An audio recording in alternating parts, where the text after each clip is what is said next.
Hello and welcome to the Bucket Lister podcast. Join your host Keith Crockford along with special guests who have travelled the world, here to share stories of their adventures and plenty of inspo to add to your bucket list. Now, let's get into today's episode. Hello everyone and welcome to this week's episode of the Bucket Lister podcast. Today I am in Marrakesh and I'm on a bit of a work trip with a few friends and colleagues of mine, and I'm here today with Mark, who's one of our content writers who writes a lot of the content for the Bucket List Company, and he suggested, why don't we record a podcast where actually he takes my role and I answer the questions so we can find out a little bit more about me and where the Bucket List Company came from. So I'm going to transition this over to Mark now to take my role, and I'm going to sit back and answer some questions. So hello, Mark. Hello, Keith. Hello. Hello, everybody. I am excited to be here because I'm excited to find out all of this stuff for myself. I've known the Bucket List Company for a while, and there's always a lot of stuff that Keith talks about that's very, very interesting. So I'm going to dig in to where the Bucket List Company has come from, ask him a load of questions. Hopefully I'm going to ask him the ones that you wish you could answer. It's interesting to see him answering the questions rather than asking them. So, Keith, first, let's kick off with, how long has the Bucket List Company been going for?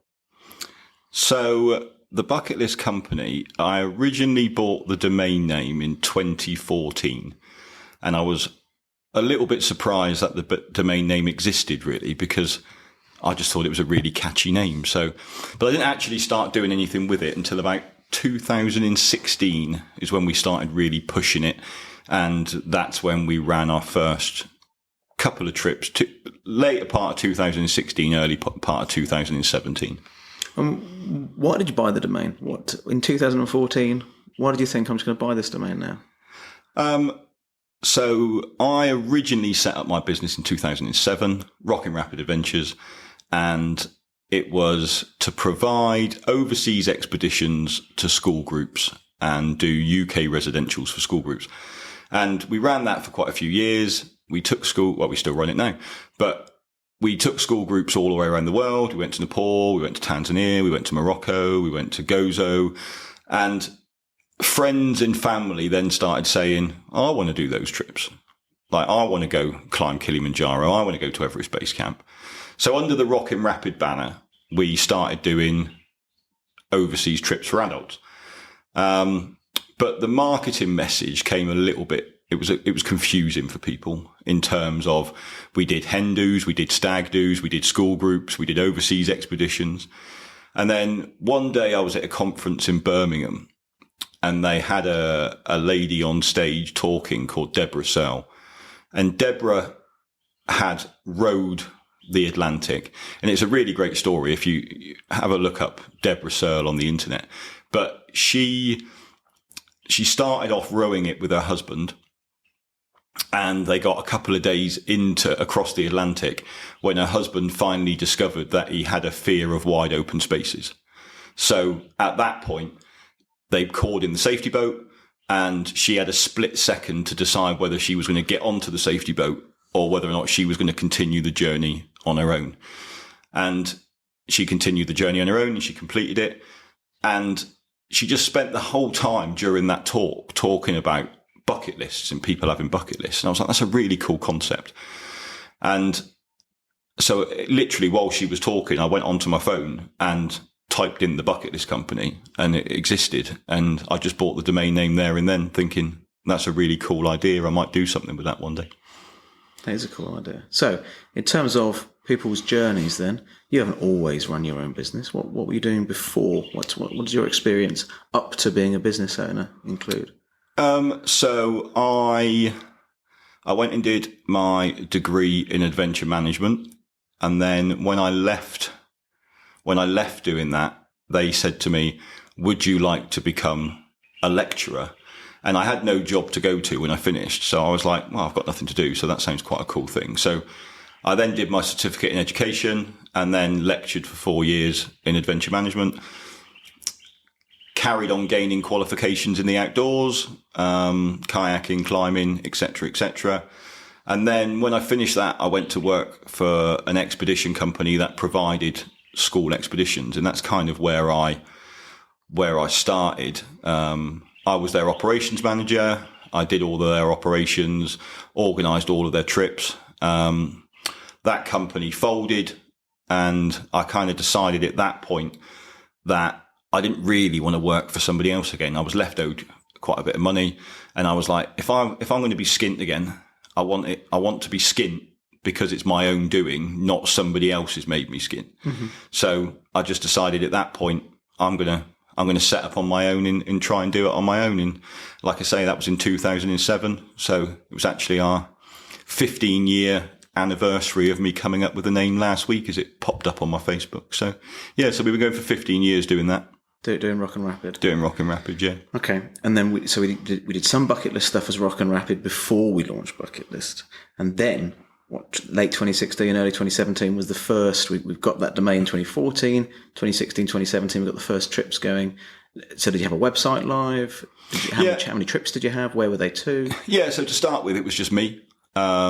We had trips we kind of put like one trip on to sort of main bucket list destinations. So we had one to Machu Picchu, one to Everest Base Camp, one to Mount Toubkal. And that's kind of one to Kilimanjaro. Those were like the main starting points really, were those like big trips that I thought a lot of people wanted to do those. And that's what people had inquired to me about.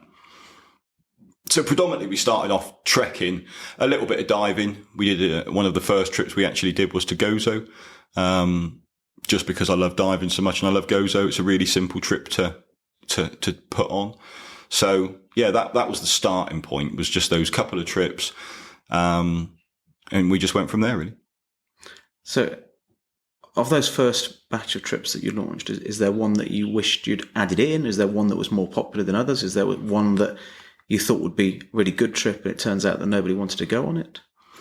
So in terms of the trips to start with, they were all trips that people had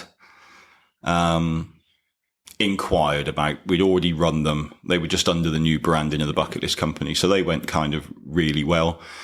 I mean, Mount Toubkal, Kilimanjaro, Everest Base Camp, Machu Picchu, they are our bread and butter trips in terms of, if we put on 6 Kilimanjaro trips a year, we will fill 6 Kilimanjaro trips a year because it is so popular. I suppose where we've struggled over time it's the trips like things like the Kilimanjaro cycle, where we've kind of stepped out of our traditional start of trekking trips and tried to launch something else.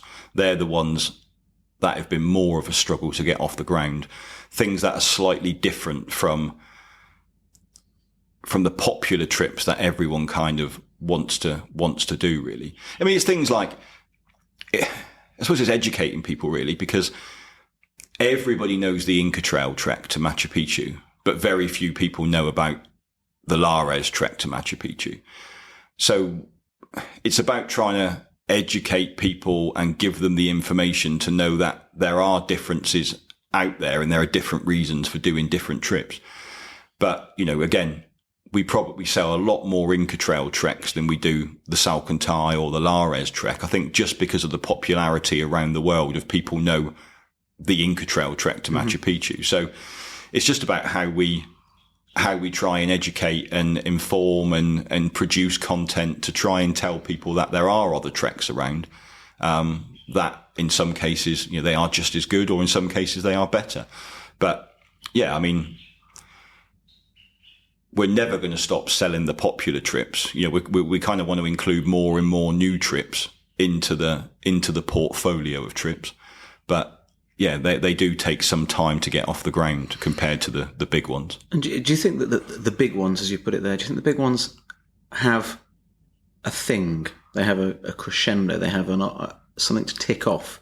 Is it about that bucket list tick? So Machu Picchu, Base Camp, Kili.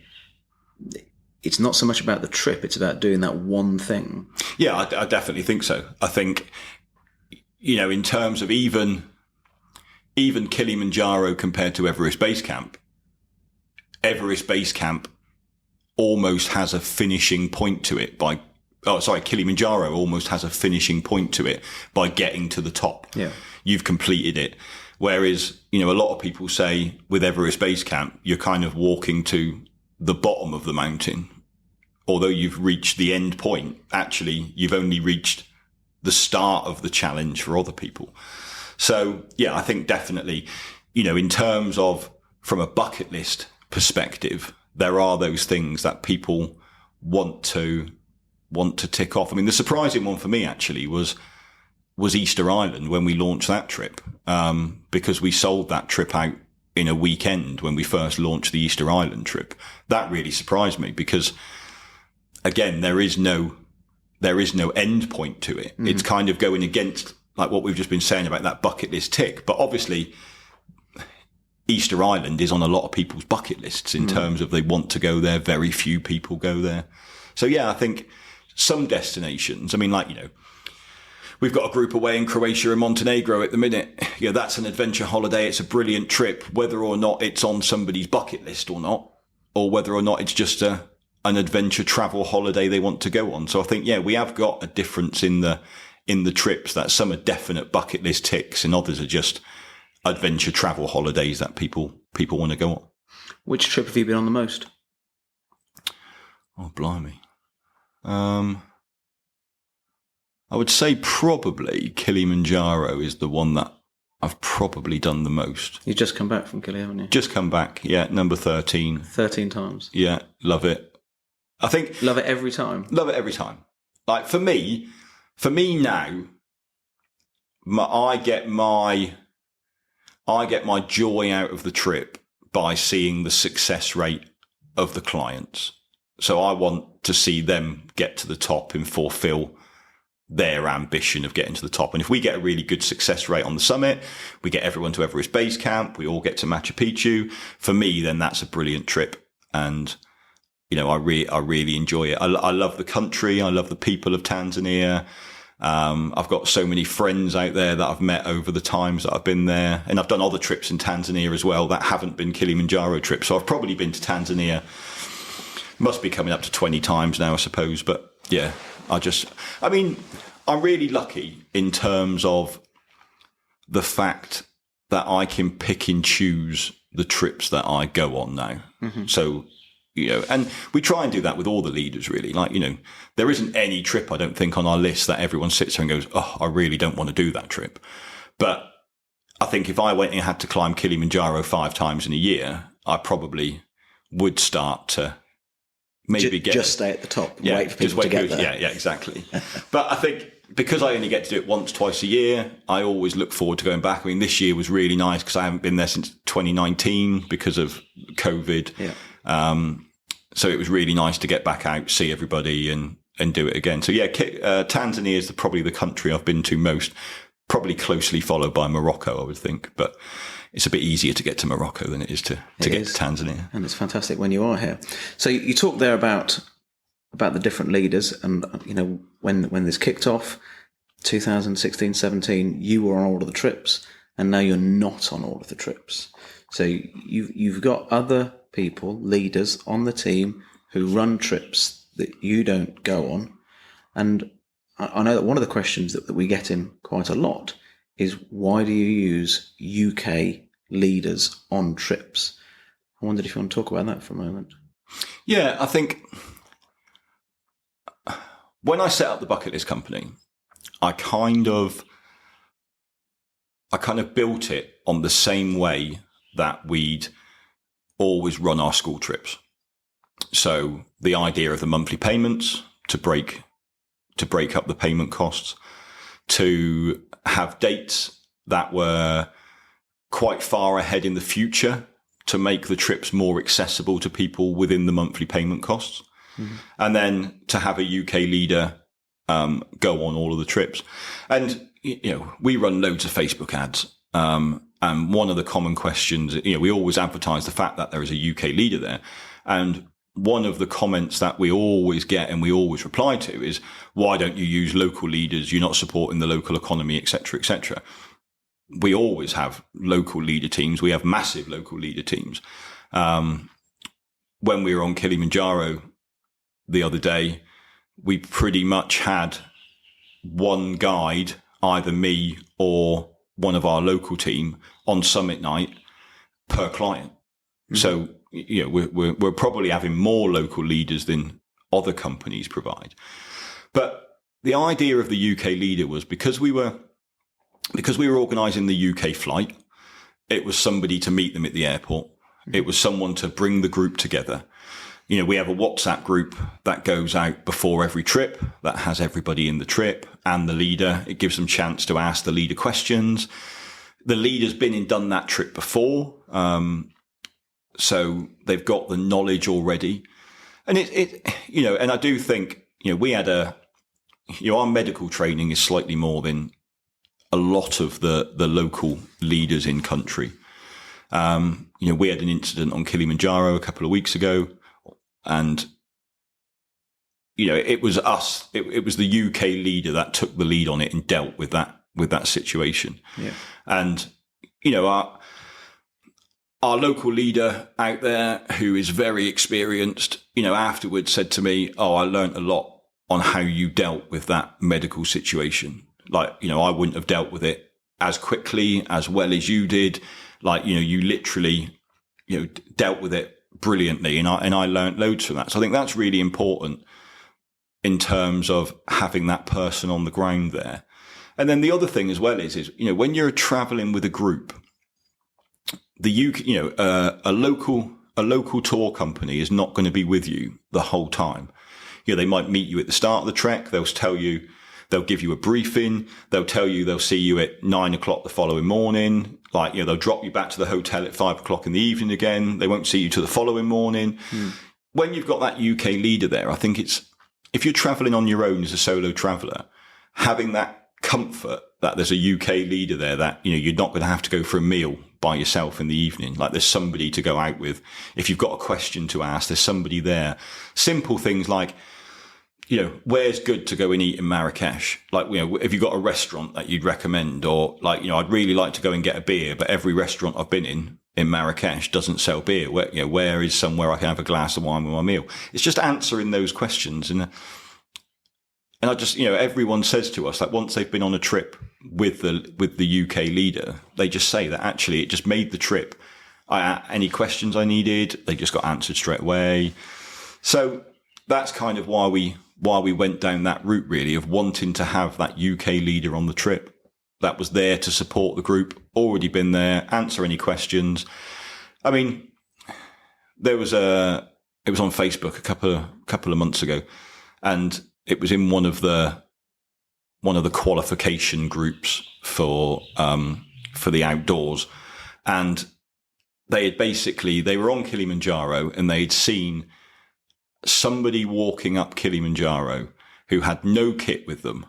They had booked it with a UK company, and their suitcase hadn't arrived into Kilimanjaro. So he basically was doing Kilimanjaro in the clothes that he turned up to the airport in. He'd been lent a waterproof coat. A onesie and some Crocs. Yeah, pretty much. Luckily, his sleeping bag was in his day pack, not in his suitcase. But that's the only thing he had with them. And if that was our situation with one of our groups, that would never have happened. Yeah. That leader on the ground would have done everything they could to try and get his suitcase to him before we started the trek. Or we would have gone out and hired him stuff locally. Or between our group, we would have looked in our bags and seen, who's got a spare pair of socks they can lend. Like, just dealing with things like that, having that UK leader on the ground. And with adventure travel, things change all the time. Yeah. Like, you get a delay on a flight. The flight gets cancelled into Lukla to get to Everest Base Camp. The group then can just say to that UK, what's happening? It's confidence, really, because if you're on the trip, it's going to run smoothly. You're going to deal with everything. But if you're not going to be on the trip, I know this isn't all about you, but if you're not going to be on the trip, you still want it to run smoothly. You still want confidence that everyone that's going on that trip, and knowing that stuff could go wrong, that's out of your control, you need somebody there that is going to take your role and that is going to make sure that everything runs really smoothly. And having somebody from the UK that's been on that trip before, that knows the way that you want stuff done, that's how you make sure that the quality remains high. Yeah, completely. And that everyone remains safe, I guess, because we're not talking about sitting on sun lounges around a pool here. No, not at all. And our guides are really good. you know, we use the same guides over and over again. Like, you know, a lot of the guides have been on and done these podcasts with me. You know, you've heard from Dave, you've heard from Jake, you know, and as we do more trips, you know, it is a case of, we're not just going to get anybody in to come and lead those trips. Yeah. Like, it is a big question of, you know, who are we going to bring in? And actually, you know, most of the guides that work for the Bucket List Company have all come through Rockin' Rapid Adventures at some stage. You know, I've known them all for a long time. They've all worked for me within Rockin' Rapid Adventures. And then, you know, Gareth did his apprenticeship with me when he was 18 and he's now 26 and he's now one of our full-time guides at the Bucket List Company. Like, I've known Gareth for a long time. I've done a lot of trips with Gareth. He's been with me. He's seen how I want trips to be run. I think that's really important, that they have that. They know what I expect from a trip in how I want it run and that, I think that comes across really well with our clients, I think. Yeah. You touched on monthly payments there, on the things that you do differently to other companies. How important is that? How many people that book with the Bucket List Company choose to take the monthly payment option? And typically, how far out do they book? Are they booking 6 months out, 12 months out, 18 months out? I would say probably over 95% take the monthly payments. And I would say the majority of people are booking at least 12 months out, if not 18 months out. Yeah. You know, we do get people who book 3 months out but they still spread that payment over 3 months. Yeah. But I think, you know, it is one of our unique selling points. You know, we were one of the first companies to do it, really. It's been replicated now by others. And I kind of think that's almost testament to the idea of why we did it, really. The fact that other companies are following that now. But I think, you know, in terms of, it's really interesting because I came back from Kilimanjaro last week and 9 out of that group have already booked their next trip with us as soon as they got back. How many were in the group? 15. And 9 out of 15 have already booked their next trip. Yeah. Wow. And the main reason for that is because they've been paying us monthly for so long for this trip that they kind of don't want, you know, they say it, I don't want to have that money back in my bank account. Yep. That's spare again. I want to make sure it's going towards my next trip and I suddenly don't have to find extra because I'm using that money for something else or something else. You know, they just want to continue. I mean, I even had one guy say, look, I'm not even sure what I want to do for my next trip yet, but can you not just keep taking the money off me every month? You know, and it's something we're thinking about now. Like, do we come up with a bucket list plan where you can just pay in a certain amount every month, and when you decide what trip you want to do, you've built up your budget there for it already. So that's a nice idea. It's an interesting concept, but you know, we've got some people who have got 4 or 5 trips currently booked with us that they're paying monthly for, and I think, you know, it's just because they just break that payment down to smaller amounts. I mean, like Mount Toubkal, for example, it's probably one of our most popular trips, one of our cheapest trips to do. Like, if you went and booked to come to Mount Toubkal in October 2024, I think the payments work out at about £27 a month to prepay for that trip. So people can't just say, oh, well, you know, I can't afford to do one of your trips, because actually at £27 a month, you know, that's only you giving up one Costa coffee a week, and then you've paid for the trip. And the other thing as well is people tend to, when they actually get to their trip, we hear this quite a lot, that actually they've got money to spend on the trip because they haven't had to find the cost of the trip before they went. Yeah. So it's, you know, they're suddenly like, well, actually, you know, a few months out of the trip, people might go, well, actually, do you know what? I will book the safari add-on after Kilimanjaro now because I've actually got some spare money and I can afford to add that on. So I think it does make a big difference for people seeing the monthly costs. I mean, if people wanted to book the trip and just pay for it outright, then of course that's fine. But like I say, I reckon 95% probably go for the monthly payment plan. People rebook on these trips with you, but what kind of person is it that's booking the trips? You know, I've got people that are booking independent travel and coming on these trips. Have we got people who are experienced travellers coming on these trips with you? What's the age demographic? We got a lot of solo travellers or groups or couples. What can I expect? Yeah, I think people are still booking their own holidays and going on their own trips. I mean, I reckon we probably have about 70% of our travellers travel on their own with us. Yeah. So they're solo travellers. So just them. They book the trip. Yeah, and they'll come along and meet everybody else in the group. Obviously, yes, we get couples. Yes, we get friends who are travelling together. Mm-hmm. But predominantly, most people travel singly on the trips. In terms of age-wise, we haven't really got an age. I mean, like my Kilimanjaro trip, for example, probably the average age was around 40. We had people in their late 50s, and then we had a young lad who was 22. So, but I imagine the average age was probably around 40 for that one. But that changes depending on trip, really. People, I would say people book with us because they want us to, they've got 2 weeks holiday and they want to achieve as much as they can in 2 weeks.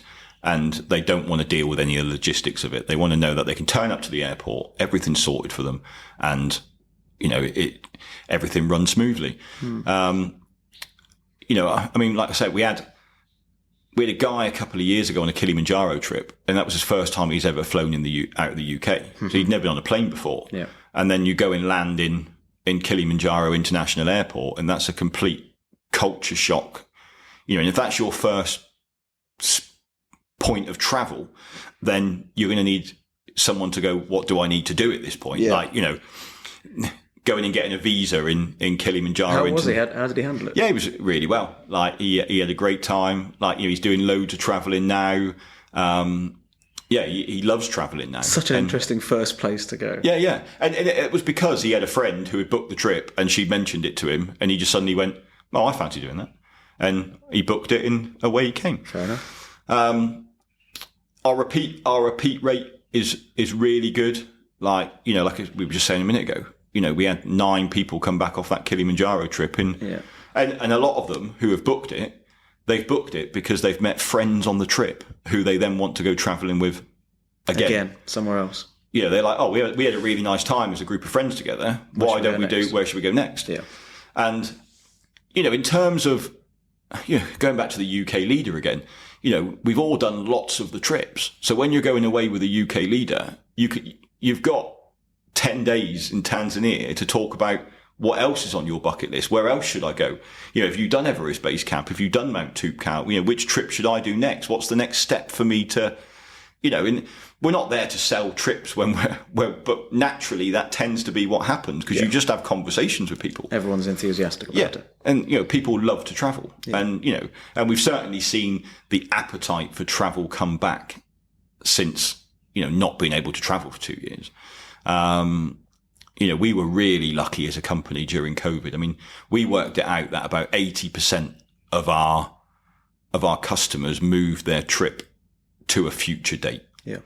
I think, and again, if you want to go to Everest Base Camp, you still want to go to Everest Base Camp. So I think that was because of the type of trips we were running, they were still on people's bucket lists and they still wanted to achieve them when they could. Whereas, if you booked your family holiday to Benidorm, then actually you would have just taken your money back and booked another holiday when you had the opportunity. But so that was really good for us in terms of that. But yeah, I think adventure travel is definitely on the up. People want to go to different places. People want to see different things. And we're just making that hopefully a little bit easier for people. And obviously, we are not the cheapest. We get it on our Facebook ads all the time. Like, I could do that cheaper myself. Well, of course you could do that cheaper yourself. Yep. Because you're not paying me to organise it for you. So because obviously what you're paying for there is the expertise, the knowledge. You're paying for the guide. You're paying for it all to run smoothly. And if you do run it on your own, if you do take that trip, then if something goes wrong, it's on you. What's the worst thing that's ever happened on one of your trips that's really kind of put a spanner in the works logistically? I I suppose the thing that puts the spanner in the works is, when you're getting connecting flights and stuff like that. I mean, Nepal in Lukla Airport is a nightmare in terms of the weather window being bad. You can't fly out on day one. You can't get into Lukla from Kathmandu. Yep.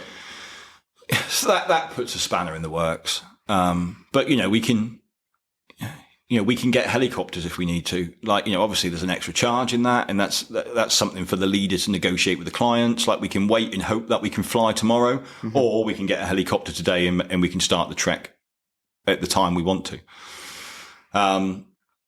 In terms of, we only organise so many trips a year because we're a group travel company. So therefore we want to have a group to go travelling with. Yeah. Other companies, they might put out 30, 40 dates for a Kilimanjaro trip in a year. The number of people we've had who spoke to us and said, my trip's just been cancelled because not enough people had booked on that trip, and therefore they've cancelled it now. Yeah. Which is why we only put out 3-4 trips a year to each destination. So we can make sure that actually anyone that's interested, we're putting them into a group and actually getting a good group of people to go and do it. We were on Kilimanjaro a few years ago now, and we were walking down and there was this girl, not in our group, but she was in tears. And this was on the way down. And I just went up to her and was like, what's the matter? And she was like, my guides and porters won't take my bags down to the gate because I haven't tipped them enough money.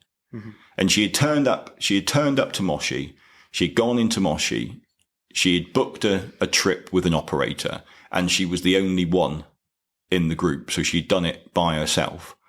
And of course then, her porter team was quite large, because if you're 6 people or you're 1 person, you're still going to need to have a guide, an assistant guide, a cook, a waiter. It doesn't matter how many people are going up. You still have to have that team to go up Kilimanjaro with you. So when they got back down and she went to give them the tip, they said it wasn't enough to split between them all, and they weren't taking her down.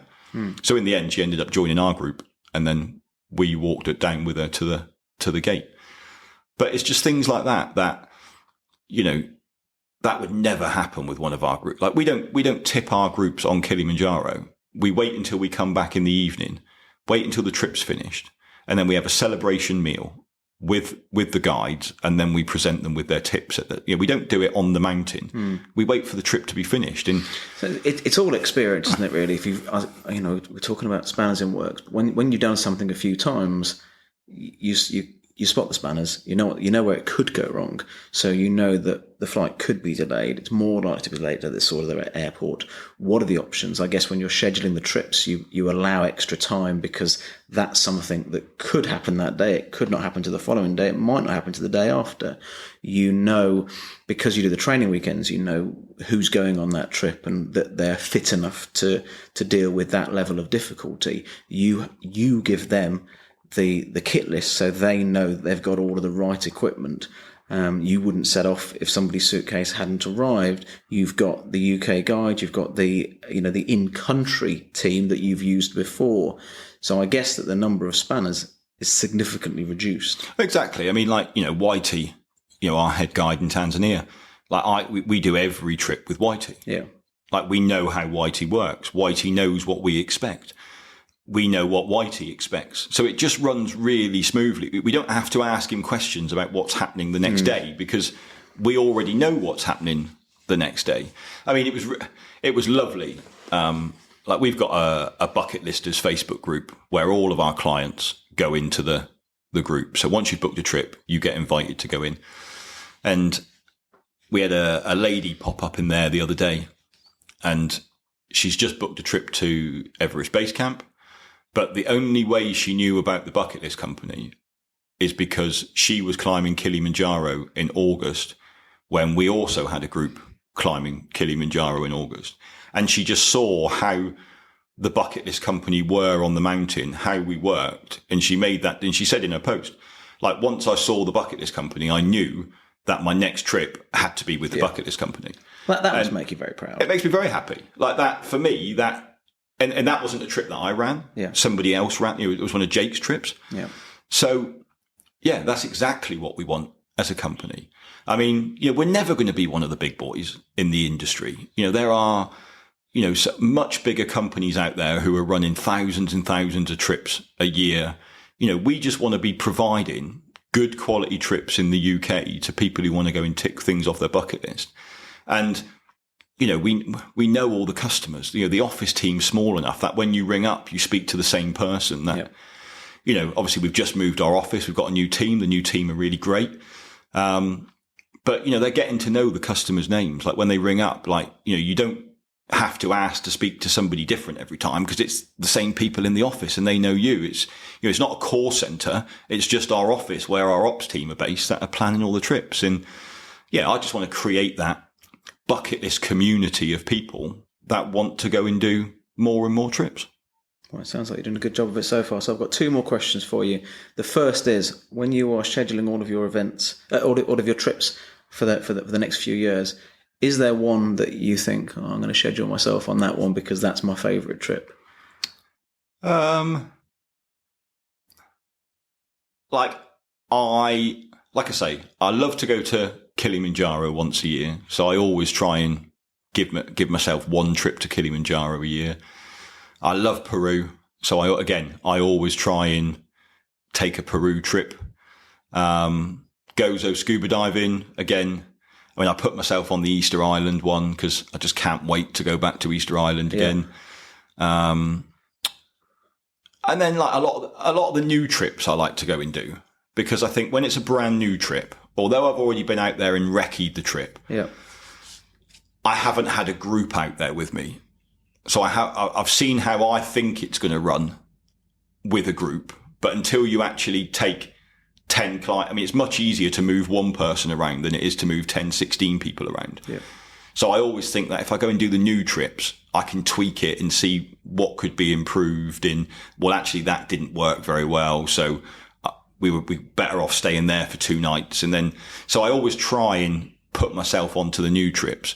And generally the new trips have come from what I want to do anyway, in terms of that. I think that would be a good bucket list destination. So, that's kind of what I try and do, really. The new stuff, the stuff that you like to do, and why not? Okay, so last question then, and I know you ask all of your guests this question on the podcasts that you're doing the questions for, so I'm going to ask you, what's the one thing, the one place that's on your bucket list that you haven't done yet and you want to get ticked off at some point? Oh, I don't think there could be one. The world now is such a big place, and there is so much more that I want to do. I mean, some of the stuff that I want to do isn't potentially stuff we would do with the bucket list company. It's not, it wouldn't work as a group trip.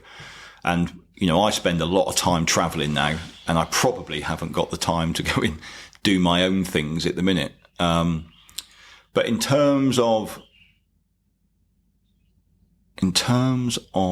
bucket list stuff for me, I mean, I'd love to do a bucket list trip to Indonesia, Malaysia, that part of the world. Mm-hmm. I love Asia, Southeast Asia.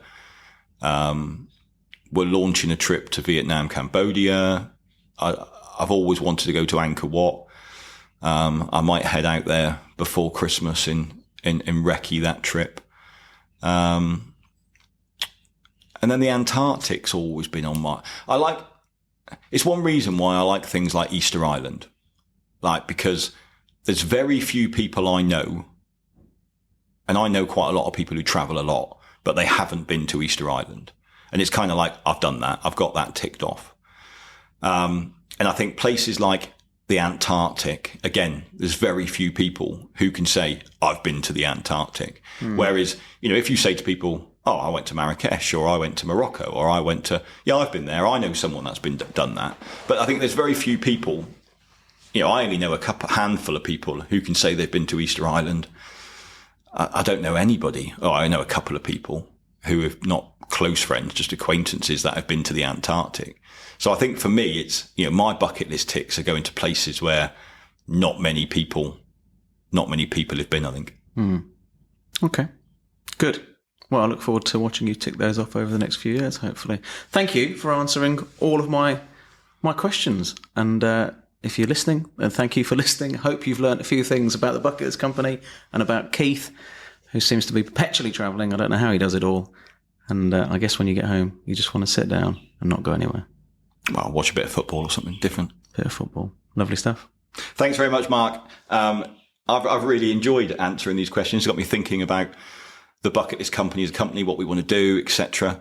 Hopefully you've enjoyed this podcast and it sort of enlightened you a little bit of where the Bucket List Company came from and where we're going with it.